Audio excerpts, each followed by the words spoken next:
Hai guys, welcome back to Gios Class. Nah, hari ini aku mau membahas tentang salah satu topik yang ada dalam keuangan dasar, yaitu bank ya. Nah, apa sih sebenarnya bank itu dan apa sih sebenarnya fungsi bank itu sebagai institusi keuangan? Nah, kita akan bahas ya. Nah, jadi bank itu berasal dari bahasa Italia ya, yang kata aslinya adalah banco. Nah, apa sih sebenarnya fungsi dari bank itu? Nah, apakah fungsi dari bank ya? Nah, fungsi dari bank yang paling utama adalah menerima uang dari orang yang mau nabung ya, dan memberi pinjaman kepada orang yang membutuhkan uang ya. Nah, kita kenal istilahnya menerima uang dari orang yang mau nabung dan memberi pinjaman ya. Itu kita kenal dengan istilah financial intermediaries atau penengah finansial ya.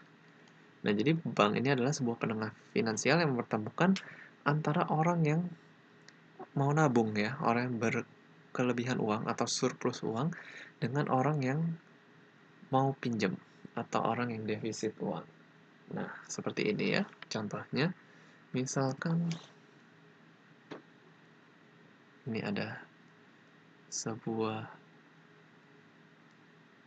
bank A gitu ya. Nah, misalkan ada orang yang berkelebihan uang ya dan dia ingin menabung uangnya di bank A gitu ya. Nah, misalnya dia mau menabung sejumlah uangnya gitu ya di bank A, nabung rupiah ya.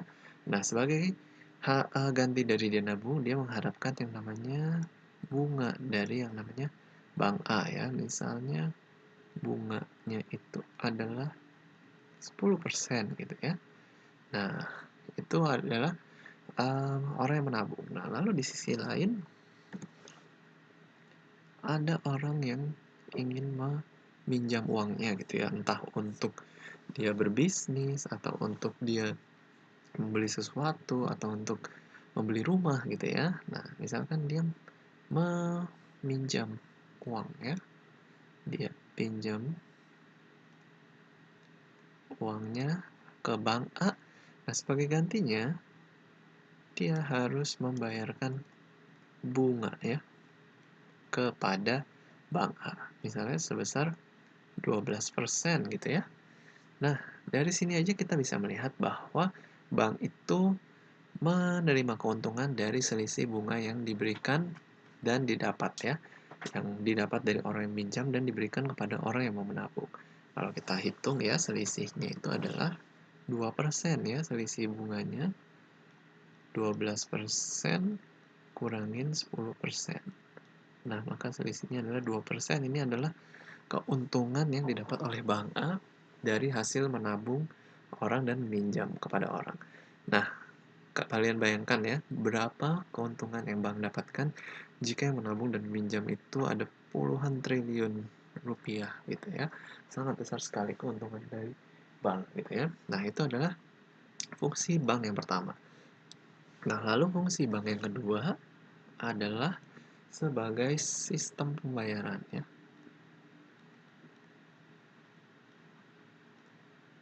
Sistem pembayaran dan oh ya, sistem pembayaran dulu aku jelasin ya.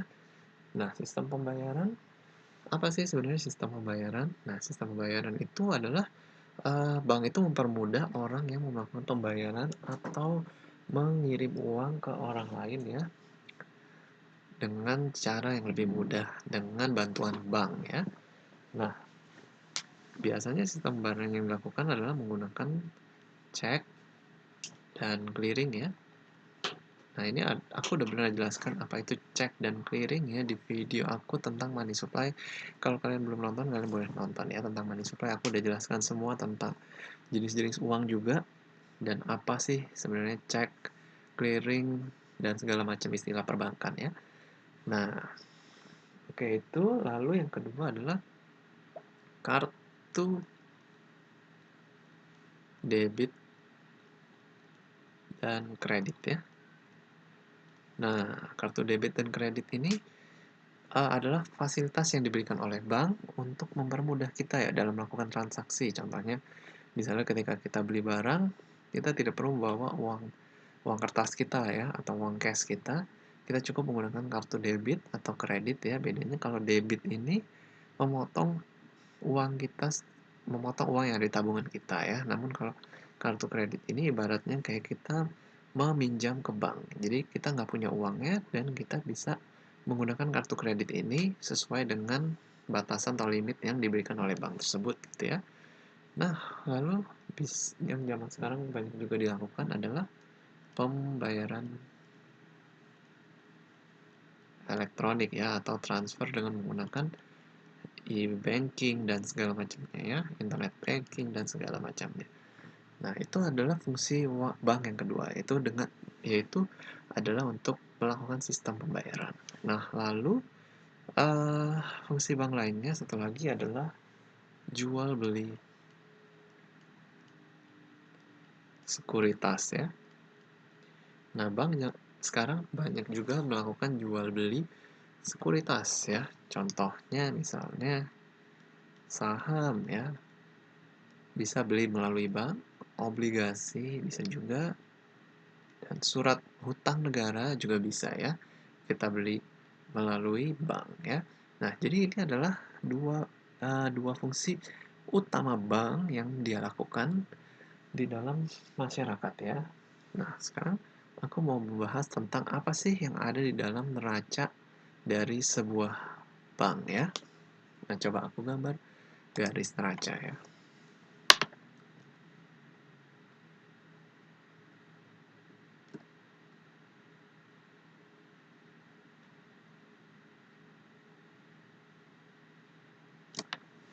Oke. Nah, oke. Ini adalah neraca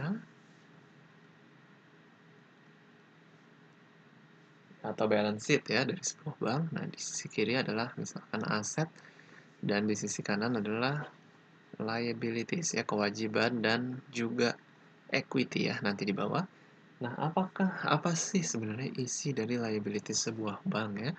Nah, isi dari liabilities sebuah bank adalah yang pertama itu adalah deposit ya atau uang yang disimpan oleh orang-orang dalam bank tersebut yaitu deposit. Nah, itu masuknya ke dalam liabilities. Ya, ibaratnya sebenarnya kayak bank itu meminjam ya uang dari orang yang menabung di bank lah, ibaratnya seperti itu. Karena sewaktu-waktu ketika orang ini mau mengambil, bank itu harus memberikan dananya ya. Tidak boleh bank itu kekurangan dana ya. Nah, jadi di deposit sini ada tabungan biasa ya yang kita tabung di bank. Lalu ada juga yang namanya term deposits ya atau deposito yang ada jangka waktunya tidak bisa diambil sewaktu-waktu, harus menunggu jangka waktu atau kontraknya selesai baru bisa diambil ya. Nah, ada macam-macam lainnya, tabungan-tabungan lainnya ya. Intinya adalah deposit atau liabilities ini adalah uang yang ditaruh oleh orang di dalam bank tersebut. Nah, lalu berikutnya di sisi kanan ini tadi aku juga bilang ada yang namanya dana shareholder ya. Nah, dana shareholder ini adalah equity atau ini adalah uang dari penyetoran dari si empunya bank tersebut atau owner dari bank tersebut gitu ya. Nah, ini masuknya ke dana shareholder. Jadi uangnya dari kantongnya dia yang disetor ke dalam bank tersebut untuk sebagai uang ya untuk transaksi dan segala macamnya. Nah, lalu di sisi kiri ini ada yang namanya cadangan atau ya di aset ya. Ada cadangan minimum yang harus bank miliki ya, atau kas juga bisa ya. Nah, jadi bank itu harus memiliki cadangan minimum, dia tidak boleh menggunakan uangnya semua untuk dipinjamkan kepada orang yang mau meminjam uang gitu ya. Jadi harus ada cadangan minimum biar kalau ada orang yang mau narik tabungan atau depositonya, bank tidak kekurangan uang atau likuiditasnya gitu ya. Nah, yang kedua biasanya bank menginvestasikan uangnya di dalam surat berharga juga ya, ke dalam misalnya surat hutang negara ya, kepada government bond gitu ya, surat hutang pemerintah gitu, obligasi pemerintah, atau bisa juga ke obligasi-obligasi corporate bisa juga ya. Nah, itu bank biasanya menginvestasikan juga uangnya. Lalu yang terakhir, nah ini ke dalam hutang ya. Nah, jadi bank itu memberikan hutang kepada orang-orang ya. Nah, hutang itu jenisnya kan macam-macam.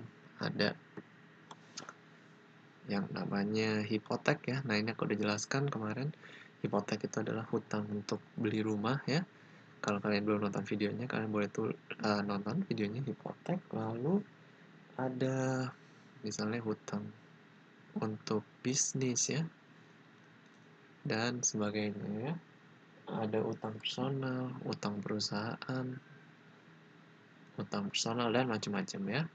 Nah, sisi kiri ini adalah, pokoknya sisi kiri ini adalah sebagian besar uang yang bank berikan atau dikeluarkan bank ya untuk hutang sebagian besar dan investasi. Dan sebagian kecil dia akan menyimpan uangnya untuk menjaga-jaga ada orang yang mengambil tabungan ya. Oke sih, sepertinya itu aja yang mau aku jelaskan tentang bank ya. Kalau kalian masih ada pertanyaan, kan boleh tulis di kolom komentar. Thank you guys for watching this video. See you again in the next video.